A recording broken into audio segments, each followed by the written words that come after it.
Hello, hello, Wonder VAs! Magandang hapon po and welcome back to our webinar for today brought to you by Vein Philippines. If you're new here, hello! Heart naman kayo dyan.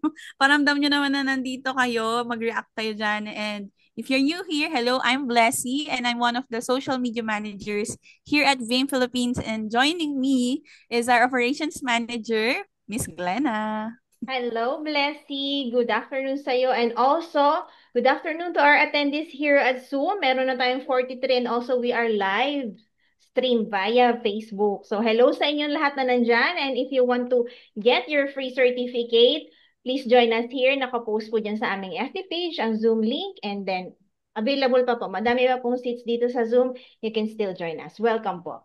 Yes, thank you, Miss Glenna. Welcome everyone. And i-warm up naman natin yung chat box natin at malaman natin kung tagasan ba yung mga nanonood ngayon. Pwede nyo bang i-type in dyan sa chat box? Or if you're watching on Facebook, can you type in kung nasan kayong lugar at anong oras? Baka nasa ibang bansa sila Yes, ngayon. oo. Meron mga Anong oras? overseas.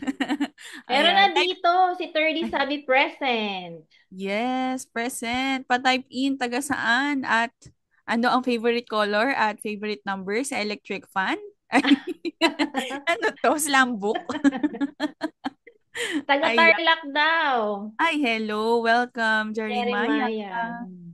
Uy, wow, Davao. Hello, hello. Umulan ba dyan ngayon?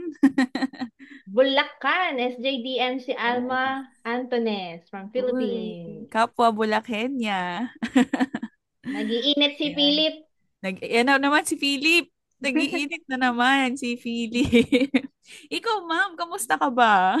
Pala, di ka pa Medyo nakamusta. mainit din ang pakiramdam ko. Kahapon maulan, ngayon iba na ang panahon. Mm. Diyos mio. Paiba-iba, no? Para talagang di mo, parang ano, parang mood ng babae lang yan, ma'am. Oo, alam mo yan. Alam mo yan, Pumipitik paiba-iba. dikta.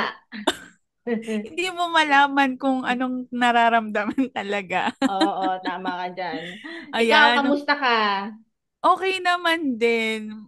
Medyo hirap lang magsalita Ah, at I the feel you, moment. yes. Yes, mga kapwa naka-braces naman dyan, mga nahihirapan magsalita. Ayan. So welcome again everyone and thank you for joining us here today and taking the time. Thank you for investing your time to learn and level up your skills with us here at Vein Philippines. So before that, bago natin simulan tong official webinar for today, of course, Miss Glenna will discuss the house rules for today's webinar.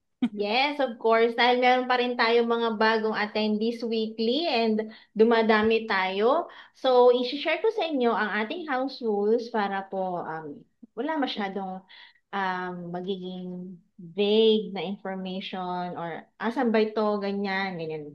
Alright, so house rules po tayo sa ating webinar, weekly webinar. Number one, no bashing or harsh words. Only use kind words.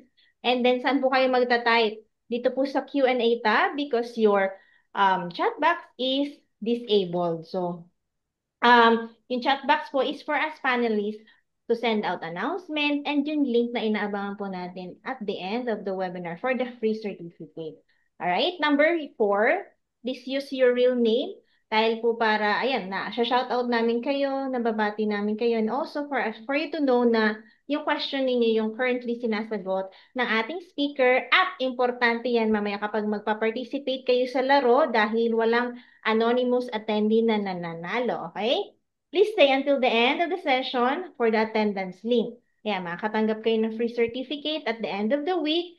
And don't worry kasi this session is recorded. Pinopost po natin sa ating YouTube channel. So sa mga hindi pa nakaka-subscribe or follow sa ating YouTube channel, puntahan nyo lang po. Mamaya, sasend ko sa inyo yung yung link. Follow nyo kami. Tapos sa mga hindi nyo pa na-attend ng mga webinars, pwede nyo lang kayong tingin doon dahil nakapost naman po. Okay? So, yun lamang and enjoy learning Yes. Wonder VA. Yan. Thank you so much, Miss Glenna, for discussing about the house rules. Guys, nakinig Mhm. ba? Nakinig? Take note everything. I-ready nyo na yung mga notebooks nyo. And I know, super excited na lahat since kita naman sa screen natin, ma'am, no? Ano yung topic na pag-uusapan natin? And it is Sales about sales development. development. Ma'am, chinek ko yung Facebook, may mga nagchat-chat din pala doon, may mga taga QZ, nakita ko si Zyril, nakita ko Ay, si oo. Sever, nakita ko din, uy, pasok kayo dito. There's a link there sa comment or sa caption.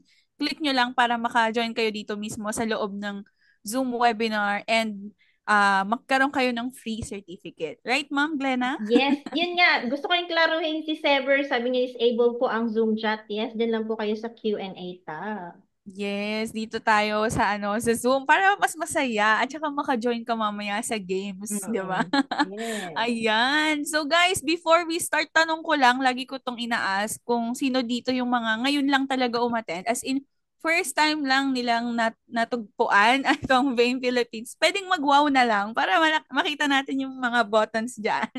Wow reaction. Activate the wow button. Wow, first time mo lang nalaman. May free palang webinar na pwede ako matuto, pwede kong ma-apply sa journey ko as a virtual assistant. Uy, ang dami pa rin nila, ma'am, na mga Yes. first timers. So, welcome again dito sa ating webinar for today. I hope this is not the first. This is not the last, but this is the start of your journey as a VA. At sana ay mas makasama pa po namin kayo ng mas matagal. So, banggitin ko lang din yung goal natin, no? Ba't natin to ginagawa ng libre, Miss Yes. Glenna? Kasi ang daming nagme-message na, talaga ba, libre lang yung webinar, tapos may free certificate pa ako. Yes po, Mm. because the goal of Beam Philippines is to give free resources, free education for fellow Filipinos and also sa iba rin namang mga lahit na magkaroon ng idea on how to start their virtual assistant journey. So ito po ay ginagawa namin ng free talaga to give back to the VA community. So as of now, ang dami nang gustong maging VA, ang dami nang gustong talagang simulan yung journey nila as a virtual assistant. And this is the chance for us to step dun sa first step na lagi nating kinakaligtaan, yung step 1. And congratulations naman to everyone na nandito ngayon agad kasi sinisimulan na nila Mm. agad-agad yung step 1 na napakahirap, yung magsimula. So, I hope makasama namin kayo hanggang dulo and enjoy this session for today. So, wag na nating patagalin, Ma'am Glenna. Go, It's let's the start. moment that we've been waiting for, and let us now introduce our guest speaker for today. So we're very honored na kasama natin siya ngayon, and he is a dynamic sales professional with over 7 years of experience in end-to-end B2B sales, lead generation, and account management. He has worked across industries and roles using tools like Apollo, Zoom Info, HubSpot, and Salesforce while driving client growth and training sales teams in both startup and enterprise environment. So on top of that, alam nyo ba, yung speaker natin ngayon, he's also served as a college instructor, bringing clear practical approach to sales, coaching, and digital strategies. So guys, hindi siya magbubukas ng camera at hindi siya magbubukas ng microphone hanggat hindi niya siya pinapalakpakan dyan sa Zoom. Bigyan niya siya ng applause, ng heart, ng celebrate. Please help me in welcoming our guest speaker for today, Sir Rino Trinidad. Sir All Rino. right. Ayan. Ayun. Thank you so much, Miss Bless, Miss Glenna, and everyone. Napakarami natin, nakakatuwa naman. Yes. Kamusta ang bawat isa sa atin? Mabuti. Ikaw, Rino, kamusta ka naman? Masaya and excited of course kasi makakapagbahagi tayo ng mga tips and tricks para sa mga aspiring VAs natin, especially for those that want to kickstart their career as an SDR. Di ba? It's a great Alright. opportunity for us and I really, really appreciate it na meron ganito si Vim Philippines. So I'm very, very glad to be part of this awesome company. Yes, thank Thank you you. so much din, Sir Rino. So, I think super excited na ang lahat na matuto at talagang sobrang ready na talaga sila, Sir Rino. So, the floor is yours. You may now share your screen. Okay, sige. All right. Ayan. So today, our main topic will be becoming a sales development rock star. Okay, freelancing as an SDR in this modern sales world. Una sa lahat, gusto nating alamin ano nga ba yung SDR, 'di ba? What is an SDR? So, SDR or Sales Development Representative is a sales professional focused on prospecting, tandaan natin yan, qualifying or qualifying leads and nurturing them through the initial stages of the sales funnels. They are not responsible for closing deals, but rather for finding and preparing potential customers for the next stage of the sales process. Today, maiintindihan natin hindi lang kung ano ba yung mga roles and responsibility ng isang SDR, maintindihan din natin yung ibang mga tools na ginagamit ng isang SDR at marami rin tayong matututunan kasi marami din tayong prepare na mga terminologies na mahalaga sa sales. So kagaya ng introduction sa akin, si Rino is not just an SDR. I've been doing end-to-end sales for 7 years. So part lang ng SDR role yung ginagawa ko or parte ng ginagawa ng SDR yung ginagawa ko before. So, kasama dito, sabi dito, SDR is an entry-level sales role that is focused on outreach and prospecting.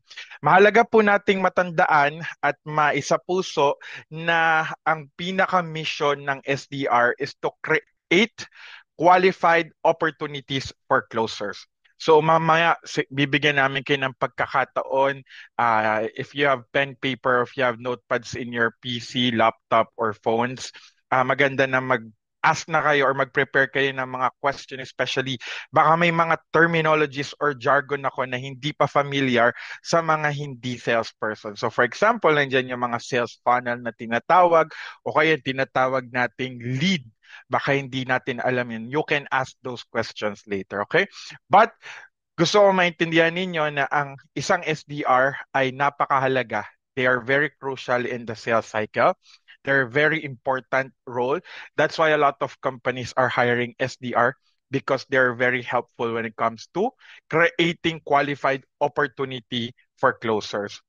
Bakit ko nasabi na mahalaga ang isang SDR? Kasi kagaya ng sabi ko, before, I was doing end-to-end sales, so wala akong SDR, kaya lahat ng trabaho nasa akin. But having an SDR, it will allow me to focus on other important tasks, which is bringing the revenue for the business. Okay? Now, why SDR matters? Yan.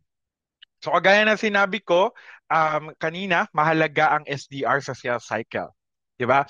Ang isang sales development representative, they are the front line of the sales process. Kung mayroong unang-unang tao na mag-i-introduce ng company or ng brand na nire-represent niya sa kanya mga potential customers at buyer, si SDR yon. Sila yung muka ng company whenever these SDRs are reaching out to the prospect and introducing the product or the services of the company that they are presenting. Another thing is SDR keeps pipeline full and sales flowing. Dahil nga, for example, sa scenario ko before na wala akong SDR, isa sa mga challenges ng mga account executive, I was an account executive then before, isa sa mga challenges namin if we don't have an SDR is we need to qualify and look for new potential prospects na i-add namin sa pipeline or tatrabahuhin namin para mabentahan ng isang account executive. But an SDR, they have the power to get that task from an AE or from a business development manager para magkaroon kami ng maraming time makapag-focus sa pag-warm up ng mga focus doon sa pagko-close ng sales at pag-nurture ng mga leads namin, especially doon sa mga na-demohan na namin or nakapag-present na kami ng products and services. Okay? Without SDRs, lagi nating tandaan, sales team will stall. Diba? Tayo as an SDR will be the engine that feeds leads and drives growth for the company. Binavalue ng isang company ang SDR.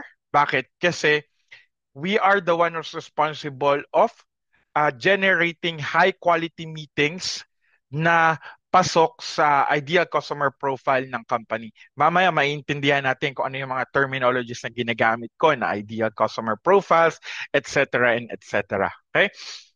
Sales development representative are crucial for B2B companies. Ano ba yung B2B companies, okay? B2B or business to business companies. So, ibig sabihin, si company, for example, good example si Vame, okay? B2B company si Vame because we reach out to potential businesses and then offer the staffing and outsourcing services that we have. B2C naman, otherwise, ito yung mga supermarket, di ba? They are a B2C company, they are a business, and then consumers yung kanilang market. Si SDR daw ay nagmamatter ng sobra sa mga B2B companies kasi we are the one who's reaching out to the business and then identify the needs during the conversation na ino-open ng mga SDR. Okay? Now, this is important. Ano ba yung responsibilities ng isang SDR? So, number one dyan, prospecting and lead generation. I'm not sure if may mga umattend na dito noong nakaraan. I saw doon sa YouTube natin, ang isa sa kanilang na-discuss ay yung lead generation. So, part ng responsibilities ng SDR ay lead generation. So para ma-identify ninyo yung tag dito yung or ma-picture ninyo sa sarili ninyo yung hierarchy ng isang sales role, no? Number one sa baba, lead generation. Bigyan ko na lang rin ng quick recap. Lead generation, sila yung naghahanap ng leads. Okay? And then there's an SDR. SDR, pwedeng nagli-lead gen din siya. At the same time, narito yung ibang mga responsibilities. And then, may mga AE, etc., etc. Mamaya, hold ko yan kasi di-discuss din natin yan. Okay? So, prospecting lead generation, meaning to say, in layman's term, naghahanap tayo ng mga potential buyers natin doon sa product or services na ino-offer natin. Qualifying leads, ikina-qualify natin yung mga companies na companies or contact person na na-generate natin. And then once na na-qualify na natin sila, it's our responsibility to schedule meetings para dun sa AE natin or dun sa mga business development managers or sa mga sales closers natin. Next is nurturing leads. Anong ibig sabihin ng pag-nurture ng leads? Once na na-schedule na natin sila ng meeting, we have to make sure na mapapanatili natin sila as warm or hot leads. Okay? Pag sinabi nating warm or hot leads, ito yung mga leads na nag-e-engage na at patuloy na nag-e-engage doon sa ginagawa nating outreach sa mga potential customers natin. So, there are two different type of leads. May cold leads, ito yung hindi talaga kilala nung company or nung company na yon, yung company natin. And then warm leads, pwedeng nabasa na nila tayo somewhere, nakita na nila yung website natin, or nag-inquire na sila sa atin. Okay? And then another responsibility ng SDR is CRM management or customer relationship management. Okay? Next is collaboration with sales and marketing. Mahalaga na ang isang SDR ay laging nakikipag-communicate sa sales team, which is yung mga closers natin, at sa marketing team kasi makakatulong din tayo sa marketing team sa pagpo-provide sa kanila ng specific contents or pagtulong din makapag-generate ng leads sa pamamagitan ng mga SDR. As an SDR, always remember that we also need to make sure that we know what the product is. As an SDR, kailangan maalam tayo kung ano yung binibenta nating product or ano yung binibenta nating services. Hindi natin to kailangan ibenta during the discovery call or during kapag ka nagko-cold call sa tayo or nagko-cold outreach, but it's still important na alam natin kung ano yung binibenta or i-offer natin sa i-offer natin sa mga customers and sa mga potential buyers natin. At eto, yung panghuli. As an SDR, it is very, very important that we know how to build relationships with our potential prospects and clients. Actually, hindi lang sa SDR. This applies to everyone in sales. 'Di ba? Siguro kayo na-experience nyo na. You go to a grocery store or you go to the mall, 'di ba? May mga iba't ibang tao na nagbebenta. For example, sa palengke, diyan yung tatawagin ka na, "Pogi, bili na," 'di ba? Sometimes, as a customer, bumibili tayo sa mga, number one, kakilala natin. Pangatlo, doon sa magaan ang loob natin. As an SDR, we should have the ability to build relationship with our prospect. Hindi pwede sa SDR na mahiyain, hindi pwede sa SDR na transactional lang, no? Na parang order taker. As an SDR, it is important that we care for our customers. Ako lagi kong sinasabi sa mga clients ko or sa mga customers ko, hindi ko pinaposition yung sarili ko as a salesperson. I always position myself as a consultant, someone who is there that is willing to help them resolve their problems, their challenges, and then their needs, no? Sa pamamagitan kasi nun, pag naparamdam natin sa mga customers natin, especially as an SDR, na we really care about their business and the reason why they're reaching out or why we are reaching out to them is um, we want to help them resolve their problems, their challenges, at yung mga pangangailangan nila, they would feel that we are building relationship for them. Not just the order taker na parang, okay, gusto mo to, bilhin mo to, okay, process ko to, that's it. That's very transactional. It's not good as an SDR to have that kind of attitude.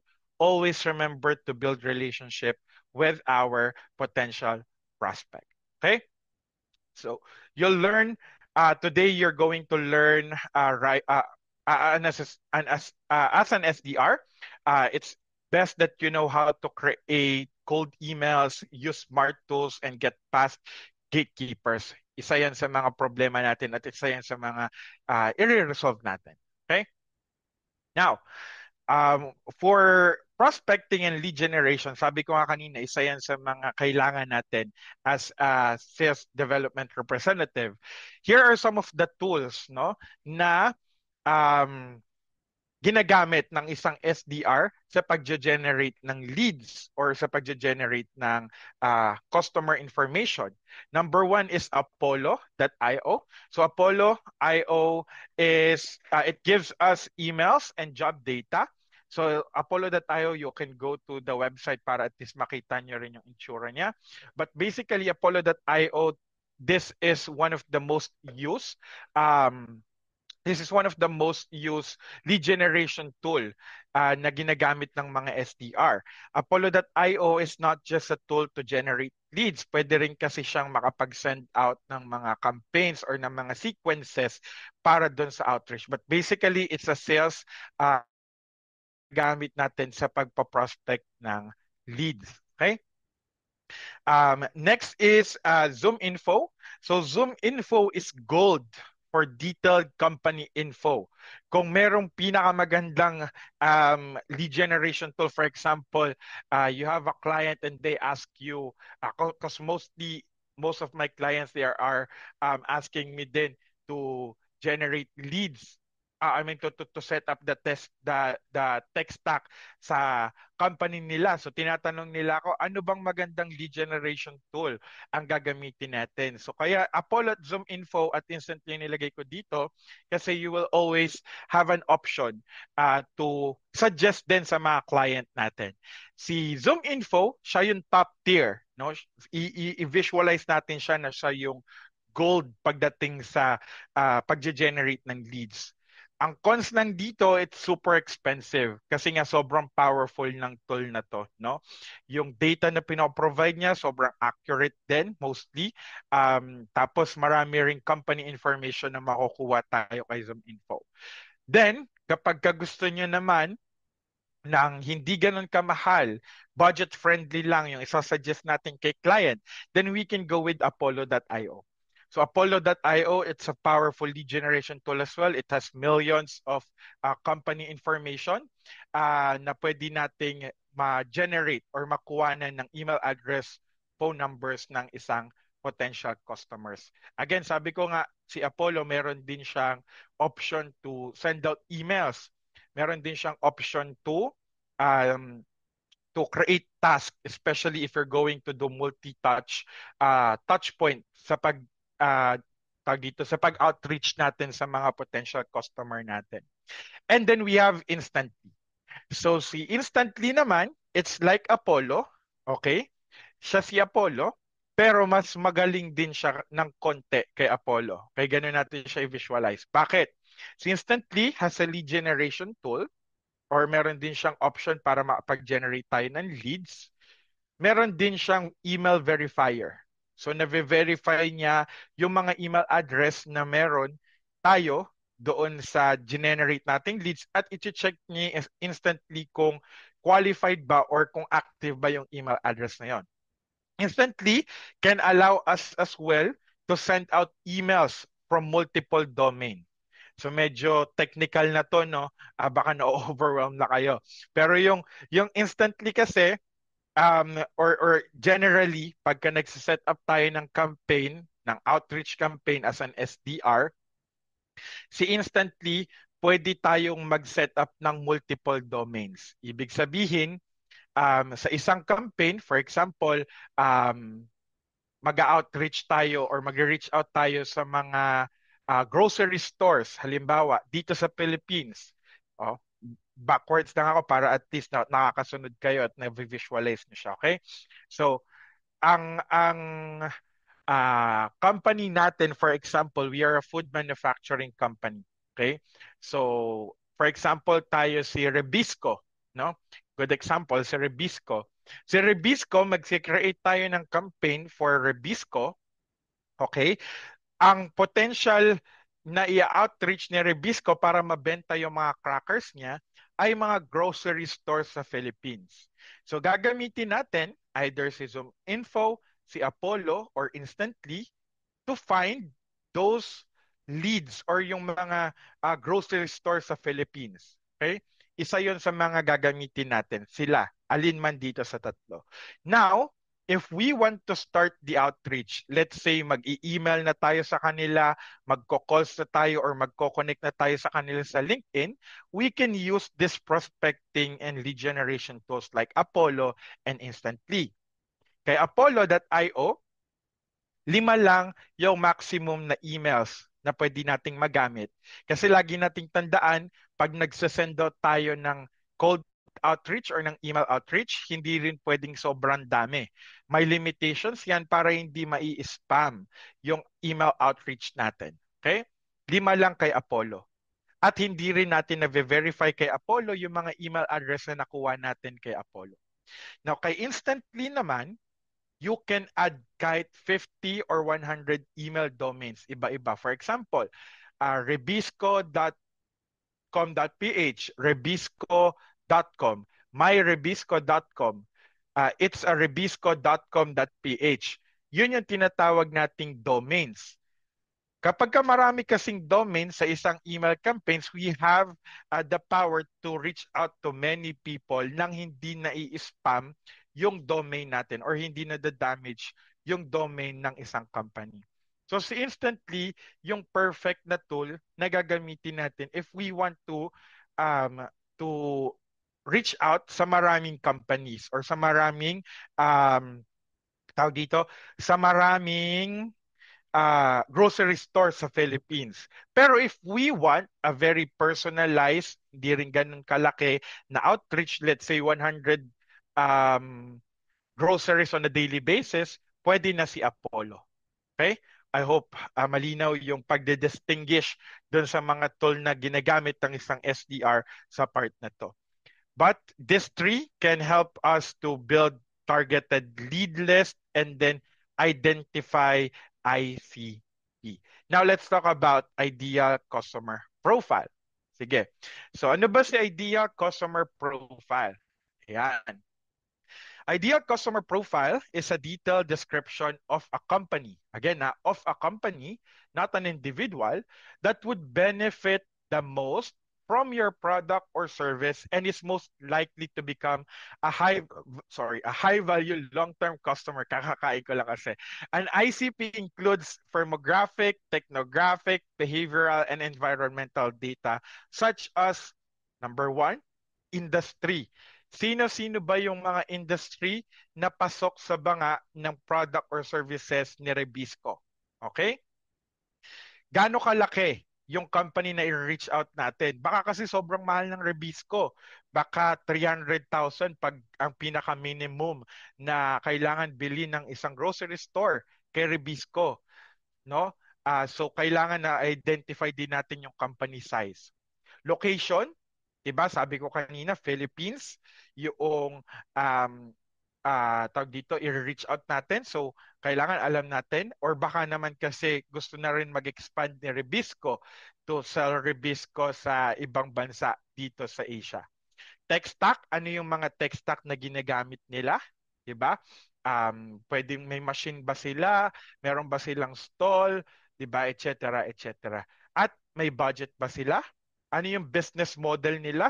They are B2B, B2C ba sila? Or nagbebenta lang ba sila sa bangketa? Nagbebenta ba sila sa mga mamamahaling mall, etc., etc. And then pain points and goals ng customer natin, di ba? And buying process and timeline. Now, lawakan natin. Mas maganda na magkaroon tayo ng iba pang, what do we call this? Ng iba pang uh, example para at least mas maintindihan pa natin lalo kung ano yung um, ideal customer profile. Good example, or ito, ideal ICP components muna tayo before we go to the example. So, to create a strong ICP, yan, we look at several dimensions. Ayan yung sinabi ko kanina, what sectors are the best fit, headcount or revenue ranges, location, ano yung regions so we can serve or want to focus on, what problems are they trying to solve sa pain points. Sa tech stack, are they tech savvy ba? Or are they currently using tools na nag integrate sa product or service na ino-offer natin?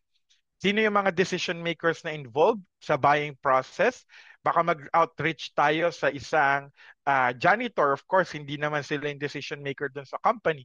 We need to identify yung ICP natin kung ano yung mga job titles na i-reach out natin. And then, can they afford our solution? At ano yung buying trigger sila or what prompts them to start searching for a solution. Okay? Now, punta tayo sa may example. Ayan. So good example ng ICP na meron tayo, si HubSpot. Patingin nga, heart nga kayo kung narinig nyo na or nakita nyo na or na-encounter nyo na si HubSpot. Ayan, meron na, may mga naka-encounter na ng HubSpot. So, for example, ang company natin ay si HubSpot. Okay? Sino ba yung ideal customer profile ni HubSpot? Okay. So, ang ideal customer ni HubSpot ay mga B2B SaaS companies, e-commerce companies, agencies, or mga professional services na pwede nating offeran ng CRM tools. Ano yung company sizes? Typically 10 to 500 employees. Bakit? Mamaya may mga other CRM tools din kasi ako na i-discuss pero si HubSpot kasi is not good kapag ka sobrang enterprise na nung business. That's why they go to companies like Salesforce kasi mas complex na yung needs ng mga enterprise account. But HubSpot is good for a smaller to mid-sized companies. Kaya typically 10 to 500 employees yung company size na ICP ni HubSpot. We need to reach out to doon sa mga companies na nag-revenue sa 1 million to 50 million annually yung income nila. Location, actually global na si HubSpot but for this example, pwedeng North America, Western Europe, and Australia. Sila yung mas, kumbaga, as a HubSpot company, mas feel nila na mas makakabenta sila ng mabilis kapag ka nag-outreach sila sa mga location na to. Tech stack, already using or willing to adapt to cloud-based tools like Google Workspace or Salesforce, di ba? So ito ang hinahanap ni HubSpot na ideal customer profile niya ay yung mga companies na tawag dito, mga companies na gumagamit ng manual process din, pwedeng gumagamit lang ng Excel, gumagamit ng sheet, na willing na mag-adapt sa cloud-based tools kagaya ni Google Workspace or ni Salesforce. Subscription, ang business model, mga subscription-based or reliant on lead generation. Pain points. So hinahanap ni HubSpot yung mga companies na disorganized yung sales pipeline, scattered yung marketing tools nila, at walang visibility sa lead performance. So, syempre, ang decision makers na gusto ni HubSpot is marketing director, sales lead, or mga CEO. Mga buying triggers nila, company growth, nag-expand na yung company, need to align to marketing and sales team expansion. Kaya gagamit na sila ng CRM tool. And then their budget is 3,000 to 50,000 per year. So yan yung mga example ng ICP. No? So hopefully naintindihan natin ano si ICP or bakit nagmamatter si Ideal Customer Profile. Yung profile na to na pinakita natin kay HubSpot, this help HubSpot marketing and sales team know exactly who to target and who to avoid, saving time then to boost their conversion rates. Kapag na-establish kasi natin mabuti ang ideal customer profile as an SDR, we know kung sino yung mga i-generate nating leads at sino yung i-reach out natin. So for example, ako ay SDR ni HubSpot. Gagamitin ko na ngayon si Apollo, si ZoomInfo, or si Instantly to find this ideal customer profile. Okay? I hope that is clear and crystal. Hopefully may natutunan tayo sa ideal customer profile. Again, it's very, very important as an SDR on how to qualify and how to tawag dito, to establish ideal customer profile. So for example, mag-start ka na ng career mo as an SDR, ask your client, 'di ba? Who's our ICP? What's our ideal customer profile? If wala pa yung client na ideal customer profile, then that's our chance and our opportunity to tell the client na I can help you identify and establish our ideal customer profile. So tayo na yon, iintindihin natin yung products and services as an SDR, and now we can establish who's our ideal customer profile based dun sa benefits na pinoprovide ng product and services natin. Okay? Now, let's talk about outreach strategies.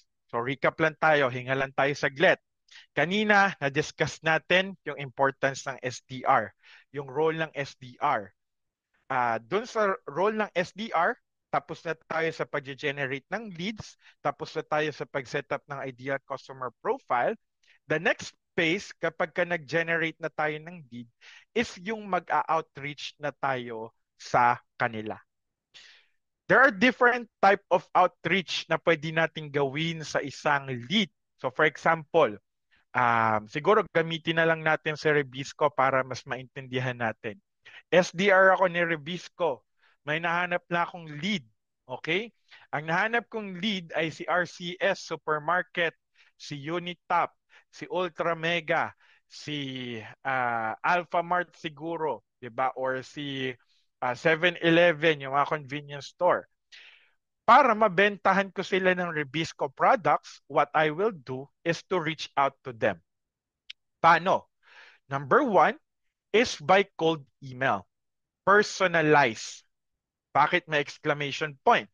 It is very important and crucial on as an SDR to know how to create a personalized cold email. Bakit?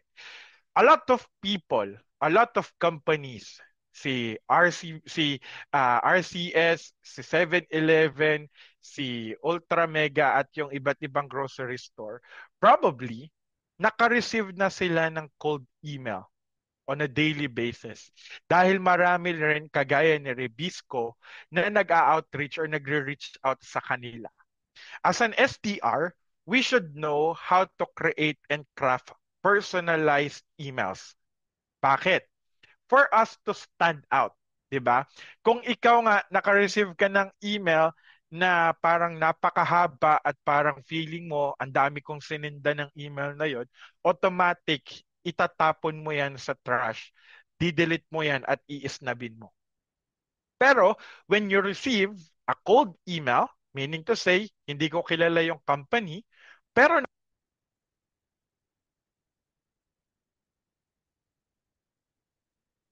tayo ang aking earphones. Ayan.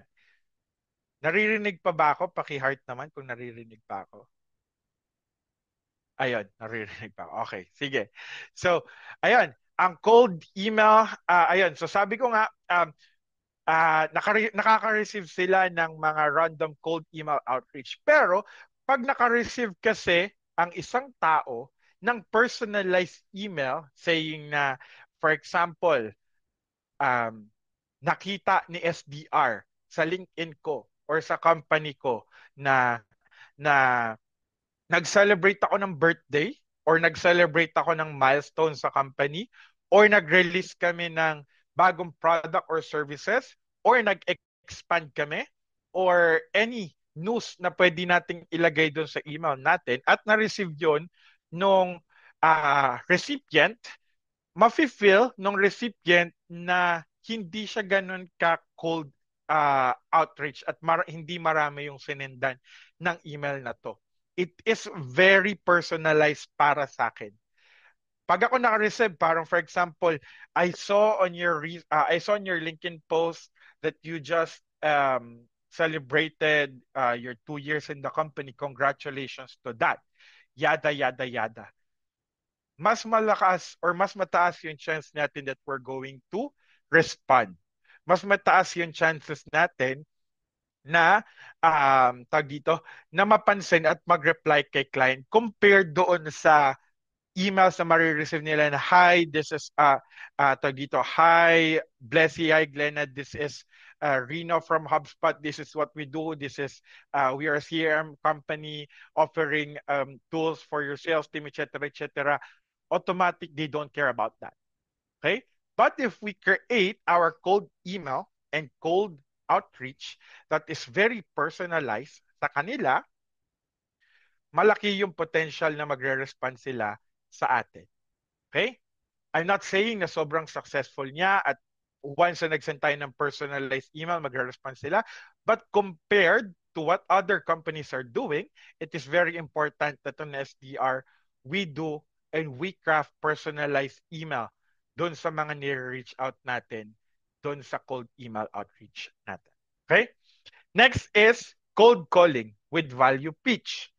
So, kagaya ng sabi ko, kung sa email nga, marami silang nare-receive. For sure, yung mga ICP natin, di ba, marami na rin silang nare-receive na cold call. So, hahaba kasi tayo pagka tinrain ko pa kayo sa matinding cold calling. Pero, isa lang ang masasuggest ko pagka nagko-cold call tayo. Number one is, it's very important sa isang cold call, yung first 7 seconds ng call. No? Sa pagko-cold call, number one, dapat yung opening lines ninyo powerful agad. Pagka kasi yung first 7 seconds, it will either make it or break it, yung call flow na yon. Kaya mahalaga na we have a very strong cold calling starter dun sa mga scripts na ginagamit natin as an SDR. So, this not applies to everyone. No? This not applies to dito to everyone. Kasi iba't ibang cold call strategies ang meron dyan. No? Sa cold call, pwedeng yung, hi, this is Reno calling from company ABC. I know that this is a cold call, but are you okay with us? Parang something like that. Pero meron din tayong tinatawag na personalized cold calling with value pitch. For example, hi, this is Reno. I'm speaking with Glenna. Hi, Glenna. How are you doing today? Glenna, I saw that you just recently launched a new company or you just recently launched a new product. Tell me more about it. Pwede nating i-drive yung conversation natin. Sa ganun, pag tayo ay nagko-cold call. Kanina, in-explain ko rin na mahalaga yung pag-build ng dito yung pagbibuild ng relationship sa clients natin. So during cold calling, it is very important na hindi agad natin ini-introduce yung product natin without us asking questions muna. It's very important that we qualify first. For example, um, nag-cold introduction na tayo, and then we ask question. I saw that you just recently launched a new product. What other product plans are you planning in the future? Or are there any challenges in launching the product? What's the target? What are we hearing from the market when we launch this product? You can ask those discovery questions for us to make our customer feel that we really care about their business. Hindi yung makaka-receive sila ng tawag, "Hi, I'm from HubSpot. This is a CRM. Um, we do this, we do that. We don't care about you." We don't do that. Okay? We want to make sure that we're building relationship by asking the right questions, discovering questions, para ma-identify din natin kung ano ba yung pain points nila. Bakit? Bakit mahalaga? Kaya nakalagay dito cold calling with value pitch kasi pag na-identify na natin yung problem ng isang customer. For example, sinabi nila, actually ngayon um, Google Sheet lang yung gamit namin, doon lang namin tinatrack yung mga system, medyo time consuming siya. 'Di ba? Medyo prone din siya sa error kasi pwedeng isang backspace mo lang, pwedeng isang delete mo lang, mawala lahat ng CRM data natin. Ganyan. What can we do para ma-highlight natin yung product? Pwede nating sabihin during the call. That's actually the reason why I called, because our product can definitely help you. Or the reason why I asked this question is because HubSpot CRM is a tool that you can utilize to make sure that you are on top of your leads. It will help you organize your customer data, etc., etc. That's the time that we're going to deliver your elevator pitch. Elevator pitch, ito yung parang one-liner or one sentence lang natin na ini-introduce natin yung features, benefits, and advantage ng product or services na ina-offer natin.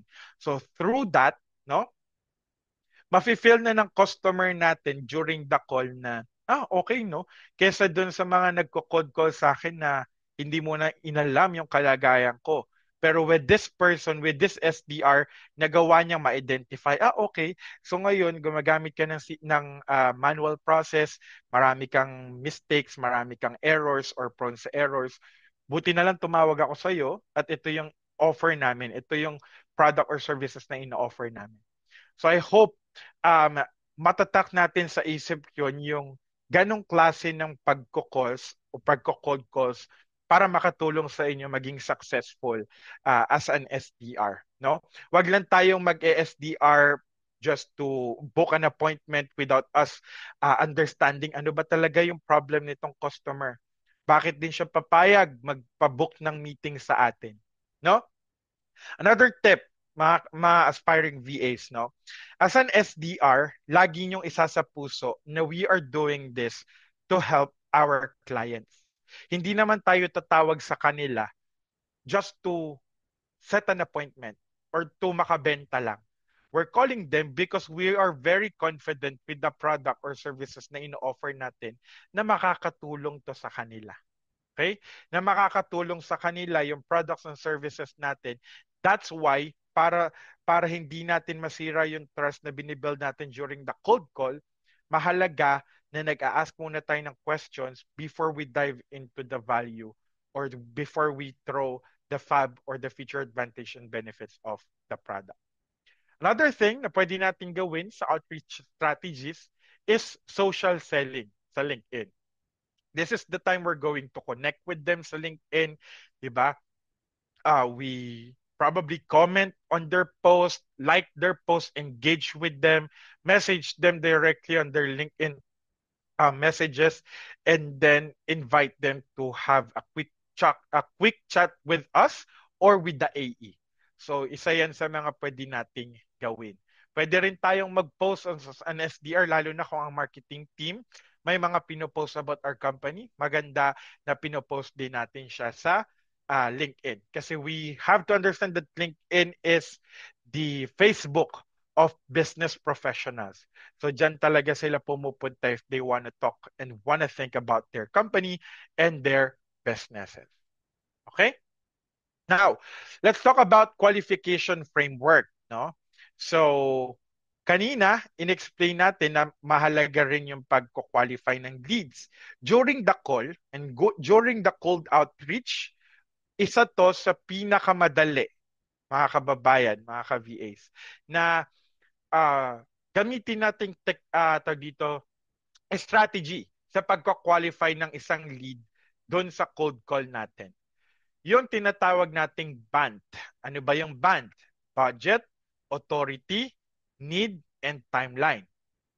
Pwede tayong mag-ask, can they afford it? Hindi naman natin syempre itatanong yan directly na, can you afford our product? Can you afford our product or services? Normally, the questions can be, if ever that we are going to proceed in helping you in resolving your problems when it comes to managing your leads, how much is your budget for this project? Okay? Then masasagot na agad yung unang qualification natin na may budget ba sila. Baka kasi mamaya explain tayo ng explain, we want to help them pero hindi pala pasok sa budget nila yung ino-offer nating product and services. Pag binook mo siyang appointment sa account executive, sayang din. 'Di ba? Yung appointment na nabook natin. So as an SDR, it's important na nako-qualify na natin sila during the call. Next is authority. We can ask them, aside from you, are there any other people that are involved in the decision making? Usually they would say, actually, it's not me who's going to decide. It's my boss, it's my CEO. Perfect. Can we invite them to attend the meeting? Diba? Need. Do they have a real problem? Kaya ko sinabi kanina, kung naalala ninyo, always position yourself as a consultant, not a salesperson. As an SDR or a good quality of an SDR,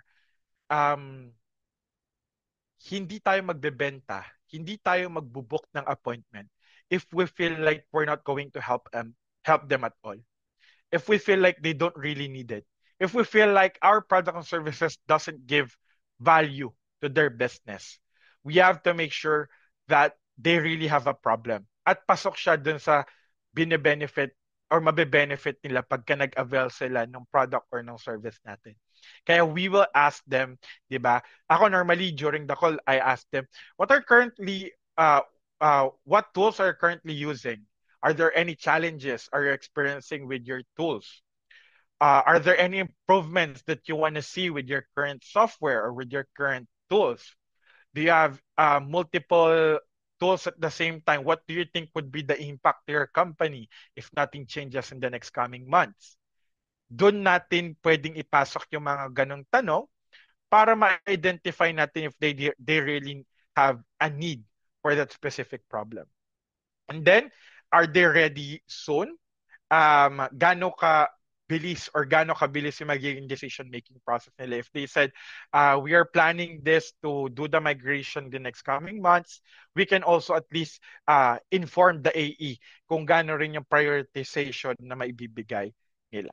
Okay? So that's the BANT framework. This is very important. A lot of companies, pagka they're hiring for an SDR, gusto nila yung marunong ng BANT framework. Okay? There are other frameworks din naman no, na pwede nating gawin pero I don't recommend this kasi ang pinakamadali na is yung BANT. But we have MEDDIC, CHAMP, ANUM. Ginagamit na to usually ng mga AEs or ng mga account executive or ng mga advanced roles na. Okay? BANT is the simplest and easiest to start with when it comes to qualification. But for the sake of learning, ayan, ito na lang yung definition ng MEDDIC para at least dagdag knowledge din sa mga ka-VAs natin na pagka narinig nila yung qualification framework, hindi lang BANT yung alam nila. They have MEDDIC, which is metrics. They are economic buyer, decision process, decision criteria, identify pain, and champion. Okay? Yan yung MEDDIC. Pwede nyo siyang screenshot, pwede nyo siyang isulat, pwede nyo siyang tandaan. Next is yung CHAMP. Do you know the CHAMP qualification framework? CHAMP or challenges, what pain points in your lead facing and how can your solution solve them?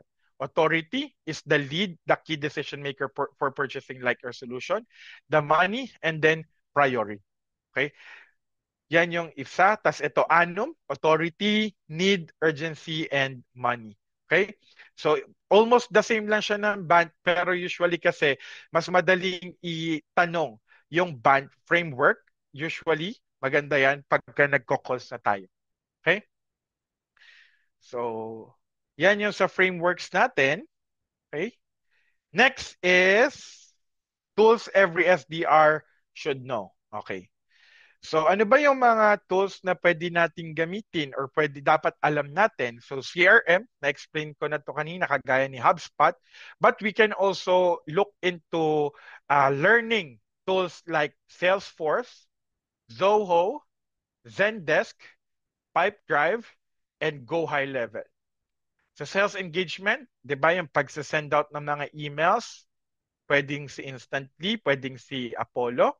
Si Lemlist, pwede rin. And pwede rin si Mailcheck. For lead generation tools like Apollo, ZoomInfo, tawag dito, Instantly, there are other tools din. Pwede nyo siyang isulat or i-take down notes. Kagaya ng Lucia, si Clay.com, pwede rin si Apify. Okay? Sino pa ba?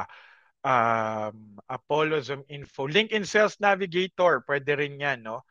Pero ito naman kasi, pag filter ng lead sa LinkedIn, if we are very big when it comes to LinkedIn campaigns, pwede natin gamitin si LinkedIn Sales Navigator. Pero sa lead gen tools, nandiyan si Apollo, ZoomInfo, Instantly, Lucia, si Rocket Reach, pwede rin pala. Si Crunchbase, pwede rin. No? Ilan yan sa mga lead generation tools na pwede nating gamitin. Now, meron tayong mga free certifications. I highly suggest, guys, that you take some of the certifications na libre. Especially si HubSpot. Si HubSpot, meron siyang free certifications. You just go to Google and search HubSpot Academy. Lalabas yan. There's a lot of CRM certifications na meron. Actually, hindi lang CRM. Meron siyang certifications for sales. Meron siyang certifications for dito, for marketing. Meron siyang certifications for a lot of things. No, libre lang yan, mga kababayan, mga kaibigan. So I highly suggest you go there as your next steps if you want to pursue this career. Isa rin to sa high factor na ma-hire tayo ng company, no? If we have a lot of certification. So it's good that this training, itong SDR training, meron tong certification. That means you're certified and you have an idea about an SDR na agad. So yun, ito mga HubSpot certification. Currently, I have, I think, 22 HubSpot certification. No? So kumuha kayo niyan. Meron din tayong CRM course na libre. Search nyo lang Salesforce CRM course and then Zoho Academy. No, so marami rin kayong matututunan. As a aspiring VA, as aspiring freelancer, as a aspiring SDR, kapag na-master natin yung CRM, malaki na yung mako-contribute natin agad sa company or sa client na pagtatrabahuhan natin. Kasi most of our clients, they don't have time para aralin yung mga CRM. Sometimes if they heard or maririnig nila, makikita nila sa resume ninyo na you are very good when it comes to using HubSpot, CRM, Salesforce, or Zoho, there's a high chance that they're going to hire you. Kasi they know that you're going to contribute a lot to their company. Kasi yun na yung ginagamit nilang tools for their business. Okay? All right. What's next for you? So, as aspiring VA, it's best that you understand the SDR rules and tools. Aralin pa siya. This 1 hour or 2 hours will not be enough for you to learn. As an SDR, as a freelance, it's a continuous learning. Ako, just FYI lang. So currently, my role, I'm a sales development representative, but before I was a business development manager. But aside of that, I do have background in marketing. Naging marketing manager din ako sa isang company sa US. And then sabi nga nila, naging professor din ako, college professor. I was teaching graphics. I was teaching IT subjects. So the more skills that you have, the more opportunity yung ma-offer natin sa client. Makakatulong tayo sa kanila in maraming aspects, not just being an SDR or someone that is handling the sales. Learn outreach and qualification. There's a lot. Si Instantly pala, meron din sa YouTube, no? So, I highly suggest you watch Instantly Masterclass. Doon mas maintindihan nyo how you can create personalized outreach, personalized emails, drafting. Go to YouTube, search Instantly Copywriting Masterclass. Panoorin nyo siya. Start prospecting smart and build your value as an SDR. I think ito SDR career growth. Bakit nga ba masarap maging SDR? Kasi as an SDR, you can be an account executive. Pag account executive ka, mapera ka. Bakit? Kasi there's a high chance of commissions. 'Di ba? Maraming commissions kang makukuha. I was an account executive before for a VYP company. Yan. So, future aside of being an E, pwede kang maging customer success, sales of, rev ops director of sales, 'di ba? Or an SDR manager probably hanggang sa maging director ka na ng sales. So there's a high chance of career path sa SDR at hindi lang tayo nalilimitan maging SDR forever. Okay? Ayan. So I think next natin, Miss Bless and Miss Glenna, is our games. Yon, sige. Pasa ko muna kanila, Miss, at para makapag Ayan. icebreaker naman tayo. Alright, tama ka dyan, Dino. So, makakapag-water break, CR break muna ang ating speaker. And so, may mga nakita na rin akong questions. Pwede mo na silang balikan and later siguro sagutin na natin yan. Okay. So, keyboard warriors, are you ready? Ayan, ayan. Si Yes, Philip. type 1 sa chat. Q&A. Yan. Patingin sino na mga ready dyan? Uy, ang dami. Ready na. Si Ayan. Alma, si Jeremiah, si Mela, si Raitel, Eva Me. Wow, Eva Me. si Evan- Crystal. One.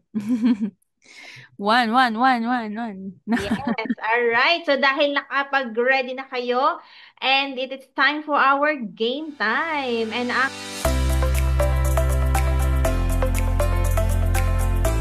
so thank you so much. At sa mga hindi nanalo, may chance pa kayo next week. Sali lang kayo, okay? So let's get back to our session. Okay. So dito pa ang ating speaker na si Rino, sasagot sa ating mga questions. Yes, ang dami nang tanong actually. Ayan. Oo. Medyo marami na tayong questions. Okay. Okay, Ka lang sige. pumili. Wait lang kino-compile natin. Siguro sagutin ko muna yung una kong nakita kanina. Okay, sige. So kanina may nagtanong, what is the difference of sales development representative, a business development representative, and a lead generation specialist? So si lead generation specialist, kagaya ng sinabi ko kanina, they're only responsible of finding the leads, generating the leads, 'di ba? Yung paghahanap, sino ba yung mga tao na dapat nating i-reach out. Sa smaller companies, usually yung lead generation specialist, after niya mag-generate ng leads, ipapasa niya na kay SDR or dun sa mga cold callers, sa mga appointment setters, yung leads na generate nila. Now, a good question yung what's the difference between an SDR or a BDR? So SDR and BDR roles are almost similar, no? Both are entry-level specialists or entry-level sales positions that are focused on generating pipeline. Okay? Sa mga larger companies, there are different. May mga SDRs who handles the inbound leads. May mga BDRs naman na nagke-create ng new opportunities or outbound. Ulit, may mga huge companies na gumagamit ng terminology SDR for inbound leads and BDR for outbound leads. Pero, this is the reality, okay? Some companies merge these roles or use the titles interchangeably.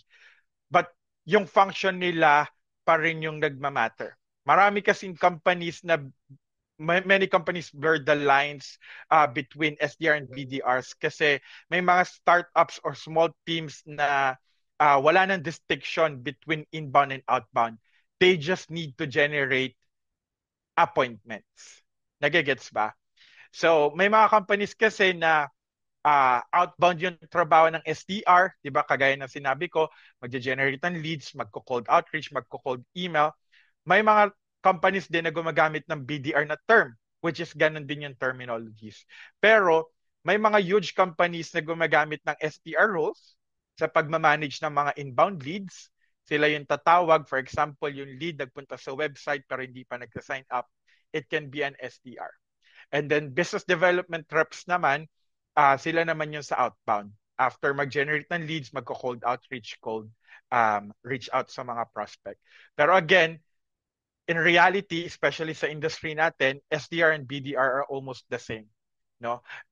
It has almost the same roles. May mga BDR din kasi na ang minsan ang role nila is to not to sell but just to be a partner, like to look for partnerships.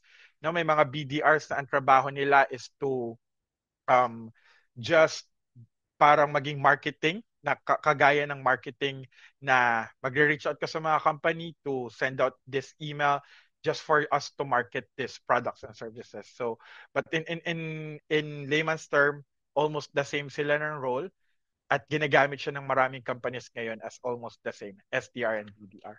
Pero mas mataas siya sa lead generation specialist. Okay? Next question na nakita ko, during our topic about personalization. You mentioned the importance of customizing emails, but if I'm reaching out to over 100 cold leads, how can I efficiently personalize each message without compromising quality or spending too much time on each one? So, share ko lang uli yung screen ko para lang mapakita ko tong part na to. Okay. Ito na lang chat GPT kasi may nagtanong din kung nagka-chat GPT daw ba tayo. Walang masamang mag-chat GPT, no? I have attended Martech Summit before. It's a marketing tech summit and they talk about AI. So a lot of people are afraid of AI kasi they think AI will replace yung jobs ng mga VAs or ng mga tao. Pero in reality, AI, ma-replace ka lang ang trabaho mo kung hindi ka marunong gumamit ng AI. So it's best that you know how to use AI. Kasi remember, AI is still a coded software or a coded solution. May tao pa rin behind the AI.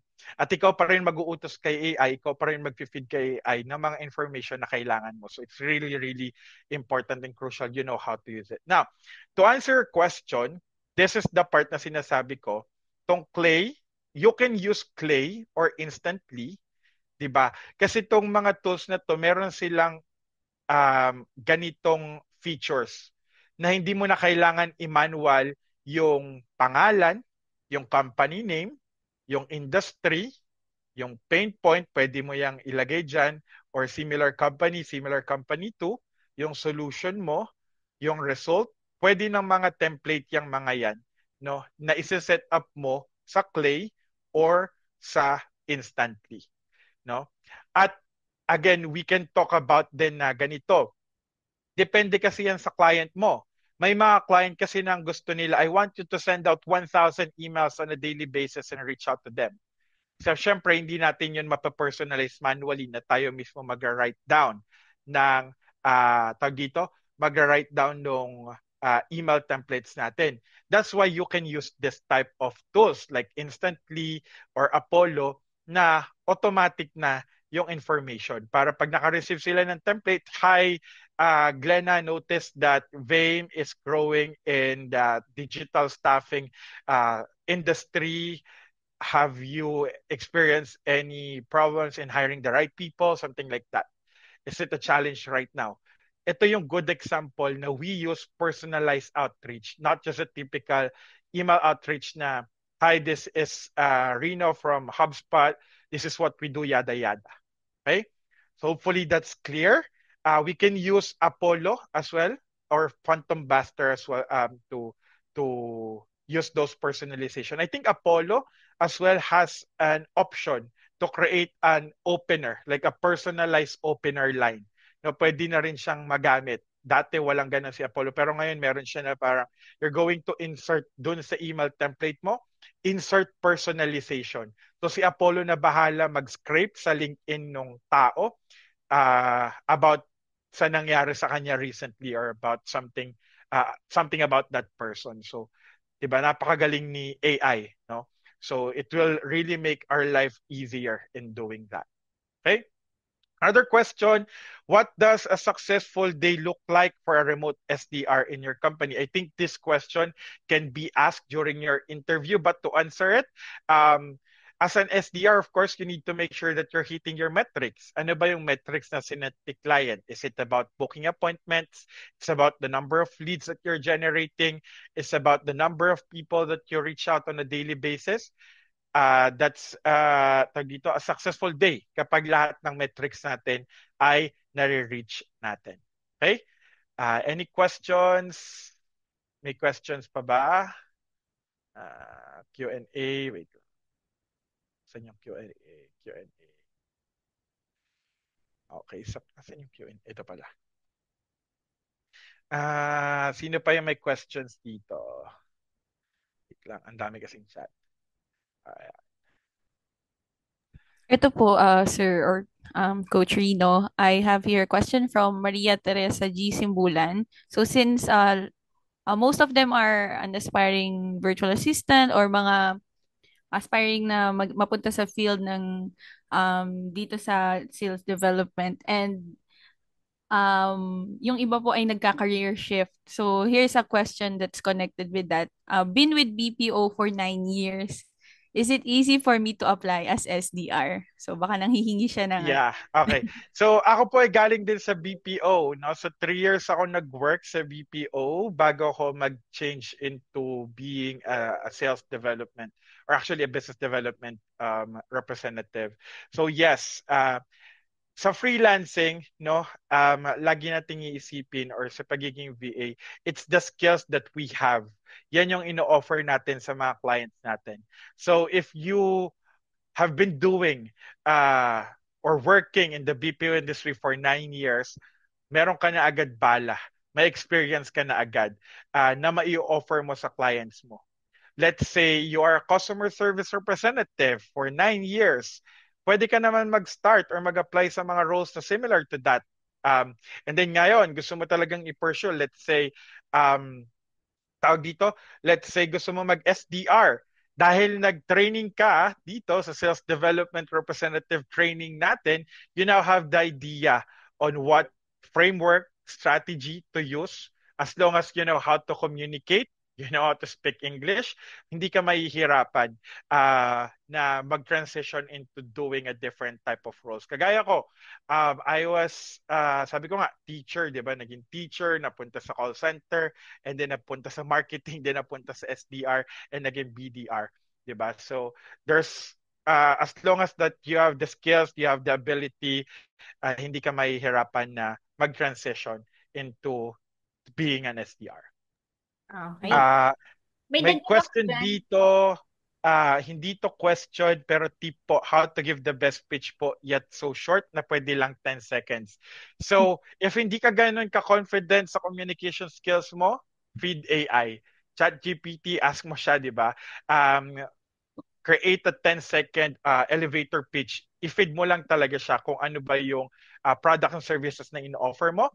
Kasi it still varies, di ba, kung ano yung tawag dito yung product and services na in-offer mo. For example, for Vame, when we reach out, for example, to some clients abroad, we can say, if we're looking for the top VAs that can help you with your operational needs, then VAME is the best company for you. Something like that, di ba? Pwede natin siyang i-position as that. Yun yung mga pitch. But again, the pitch will need to pang-counter dun sa problems and challenges na na-discover mo throughout the call. Hindi ka pwede magbigay ng pitch agad na parang, hey, we are Vame, we're the best. Pero hindi mo pa na-identify na have you hired to a different agency before and ending you're not getting the right VA for you, diba? Now you can highlight Vame na we're providing the top tier talents that can help you become successful in your company. Something like that. So that's how we should position the pitch. Laging merong panakit muna sa kanila by highlighting yung burden nila or challenges nila before you provide the pitch. Next, ano pong CRM tools na free na pwede mong magamit for practice? HubSpot, there's a free version ng HubSpot, no? Limited lang yung access. And then there are other CRM tools. Apollo, there's like free trials as well na pwede nating paglaruan muna sila. So you can test it out. Ayan. Yung Salesforce for bigger companies pala better than HubSpot. As I mentioned, yes. Si HubSpot is a good tool, pero Salesforce is a much powerful tool compared to HubSpot. Kasi may mga features si Salesforce na wala si HubSpot, especially yung mga Pardot, yung mga yung mga analytics, ganyan, wala si HubSpot. So ginagamit yan. I see that there's a huge importance to use psychology sa giving pitch.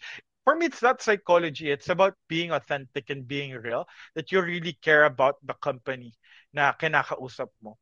Lagi nating isipin sa sales, we're not going to sell something para lang kumita tayo as a company and as an agent.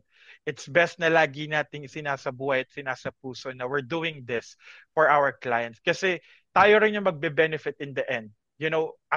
Kaya ako nagpapatuloy sa sales kahit na mahirap siya, kahit challenging siya. When people get back to me saying na, hey, Rino, you're the best. Thank you so much for introducing your product and services. Dahil dyan, mas maganda na yung business ko. And it's priceless.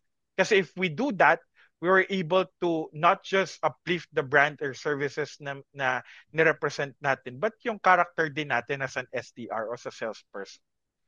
Okay? Working as a cold caller appointment setter, I'm already considered as SDR if I understand it right. Cold caller kasi magko-cold calls ka na lang, no? Appointment setting na lang siya. So parang si SDR, para mas maintindihan nyo siya, lead gen plus cold caller yung role mo. Ganon siya. Okay? Cold caller, may mga lead generation specialists na tayo na nag-generate ng contact, magko-calls na lang tayo. Kay SDR, hindi tayo nalilimitahan sa cold calling. We can do email outreach, we can do LinkedIn outreach as well. Okay? Yeah. Sir, I think last two questions. Okay. Yeah. Thank you. Sige, last two questions. Ano pa?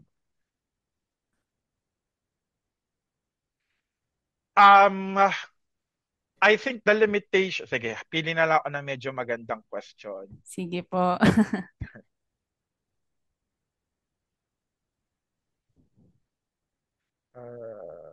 Wait lang.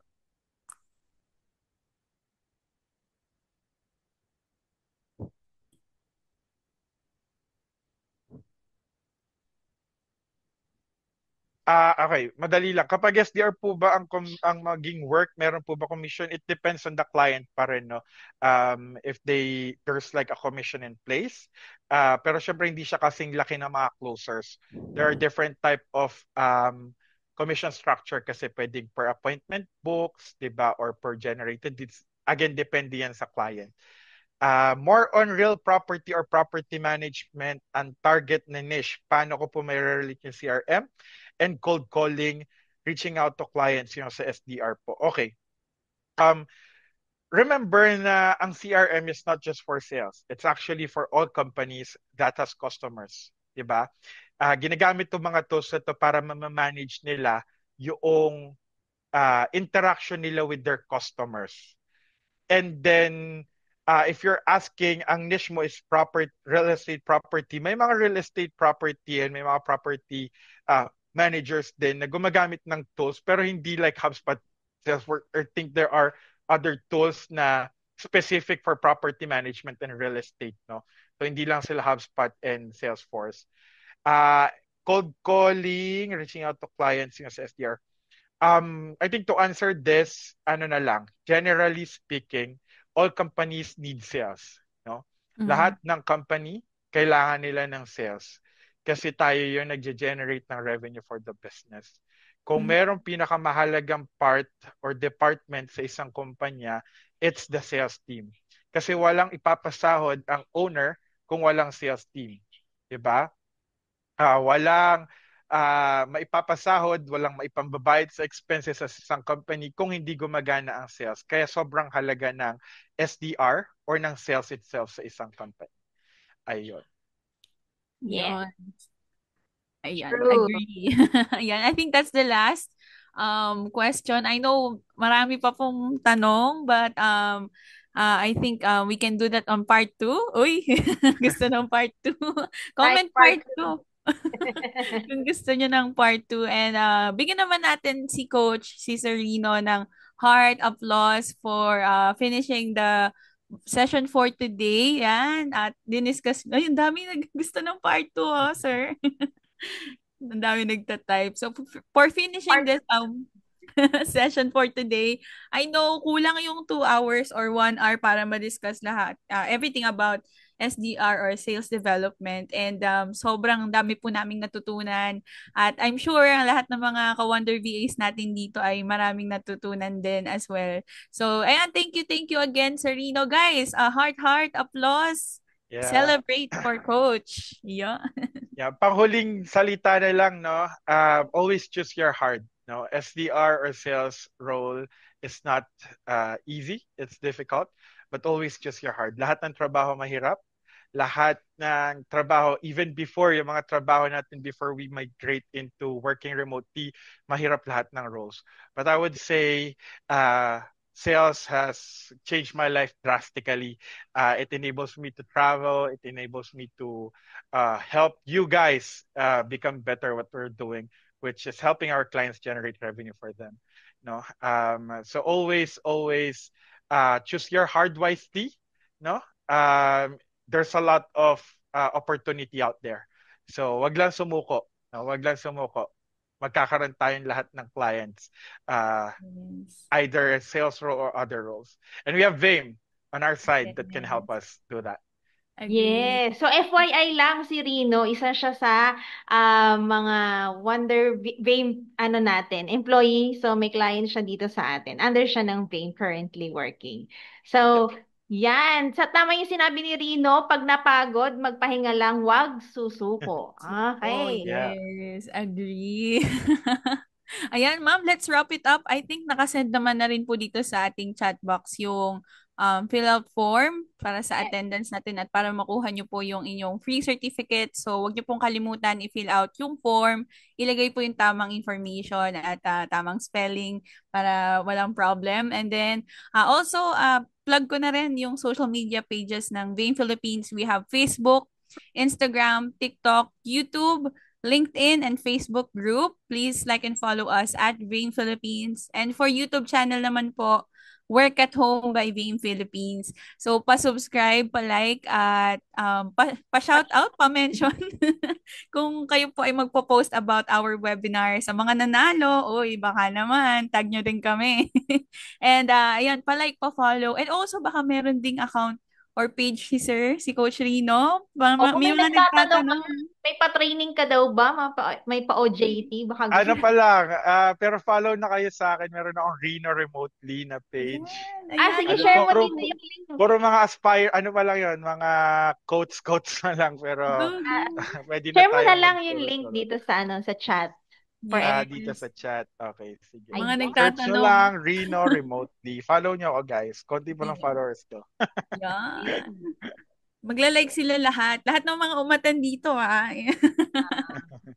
Ayan. So, thank you so much, everyone. Pa-like, pa-subscribe, again, pa-follow. Also, si Reno Remotely, kung gusto niyo siyang i-follow at may mga questions kayo, you want to talk with him and follow his journey as well. Ayan, pa-like, pa-follow po. So, ayun lang. Back to you, Ma'am Glenna.